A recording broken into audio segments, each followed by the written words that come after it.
Hi friends, ನಮಸ್ತೆ. Welcome to Shri vloggers and trends. ನಾನು ನಿಮ್ಮ ಯಶಸ್ವಿನಿ ದೀಪಕ್. ಇವತ್ತು ಮತ್ತೊಂದು ಸಿಂಪಲ್ ಆಗಿರೋ ರೆಸಿಪಿ ಜೊತೆ ನಾನು ನಿಮ್ಮ ಮುಂದೆ ಬಂದಿದ್ದೀನಿ. ಹಾಗಾದರೆ ಬನ್ನಿ ನೋಡೋಣ ಈ ರೆಸಿಪಿ ಯಾವುದು, ಹೇಗೆ ಮಾಡೋದು, ಏನೇನು ಇಂಗ್ರೀಡಿಯೆಂಟ್ಸ್ ಬೇಕು ಅಂತ. ಮೊದಲಿಗೆ ಇದ್ರ ಹೆಸರು ಸೌತೆಕಾಯಿ, ಹಸಿ ಸಾಸಿವೆ. ಬಿಸಿಲಿಗೆ ದೇಹಕ್ಕೆ ಬಹಳ ತಂಪಾಗಿರೋ ಆಹಾರ. ಮೊದಲಿಗೆ ಇಂಗ್ರೀಡಿಯೆಂಟ್ಸ್ ನೋಟ್ ಮಾಡ್ಕೊಳ್ಳಿ. ಇಲ್ಲಿ 2 ಸೌತೆಕಾಯಿ ತೊಗೊಂಡು ಕಸರೆ ತೆಗೆದು ಹಾಗೆ ಸಿಪ್ಪೆ ತೆಗೆದು ಇಟ್ಕೊಂಡಿದ್ದೀನಿ.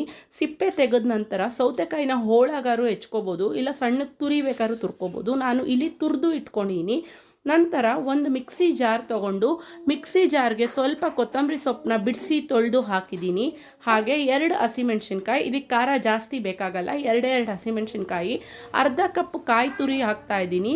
ನಂತರ ರುಚಿಗೆ ತಕ್ಕಷ್ಟು ಪುಡಿ ಉಪ್ಪು ಹಾಕೋತಾ ಇದ್ದೀನಿ. ಪುಡಿ ಉಪ್ಪು ಹಾಕಾದ್ಮೇಲೆ ಒಂದು 1/4 ಟೇಬಲ್ ಸ್ಪೂನ್ ಸಾಸಿವೆ, ಹಾಗೆ 1/4 ಟೇಬಲ್ ಸ್ಪೂನಷ್ಟು ಜೀರಿಗೆ, ನಂತರ ಇಂಗು ಪುಡಿ ಒಂದು 1/4 ಟೇಬಲ್ ಸ್ಪೂನಷ್ಟು ಹಾಕಿ ಮಿಕ್ಸಿ ಜಾರ್ ಲಿಡ್ನ ಕ್ಲೋಸ್ ಮಾಡಿ ಒಂದು ಸುತ್ತು ಪೌಡ್ರು ಮಾಡ್ಕೊಳ್ಳಿ.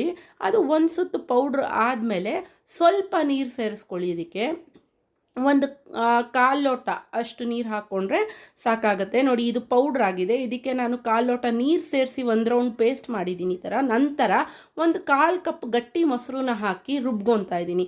1/4 ಕಪ್ ಗಟ್ಟಿ ಮೊಸರು ಹಾಕ್ಕೊಂಡು ರುಬ್ಕೊಂಡ ನಂತರ ಈ ಥರ ಟೆಕ್ಸ್ಚರಲ್ಲಿರೋ ಒಂದು ಮಸಾಲ ರೆಡಿ ಆಗುತ್ತೆ. ನೀವು ತುರಿದಿಟ್ಟಿರೋ ಸೌತೆಕಾಯಿ, ಸ್ವಲ್ಪ ಕೊತ್ತಂಬರಿ ಸೊಪ್ಪು ಸಣ್ಣಗೆ ಹೆಚ್ಚು ಹಾಕ್ಕೊಳ್ಳಿ.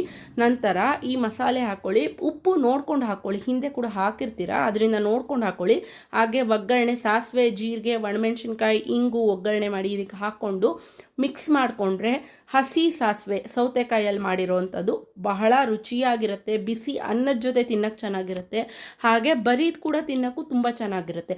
ನೀವು ಕೂಡ ಟ್ರೈ ಮಾಡಿ. ಈ ರೆಸಿಪಿ ಹೇಗಿದೆ ಅಂತ ನನ್ನ ಕಮೆಂಟ್ ಬಾಕ್ಸ್ನಲ್ಲಿ ಬರುತ್ತೆ ತಿಳಿಸಿ. ಈ ವಿಡಿಯೋ ನೋಡೋದಕ್ಕಾಗಿ ಧನ್ಯವಾದಗಳು. ಮುಂದೆ ಮತ್ತಷ್ಟು ಹೊಸ ರೆಸಿಪೀಸ್ ಜೊತೆ ನಾನು ನಿಮ್ಮ ಮುಂದೆ ಬರ್ತೀನಿ. ಅಂಟಿಲ್ ದಟ್ ನೀವು ನನ್ನ ಚಾನಲ್ ಸಬ್ಸ್ಕ್ರೈಬ್ ಮಾಡಲಿಲ್ಲ ಅಂದರೆ ಈ ಕೂಡಲೇ ಸಬ್ಸ್ಕ್ರೈಬ್ ಮಾಡಿ, ಲೈಕ್ ಮಾಡಿ, ಶೇರ್ ಮಾಡಿ, ಕಮೆಂಟ್ ಮಾಡಿ. ಬಾಯ್ ಬಾಯ್.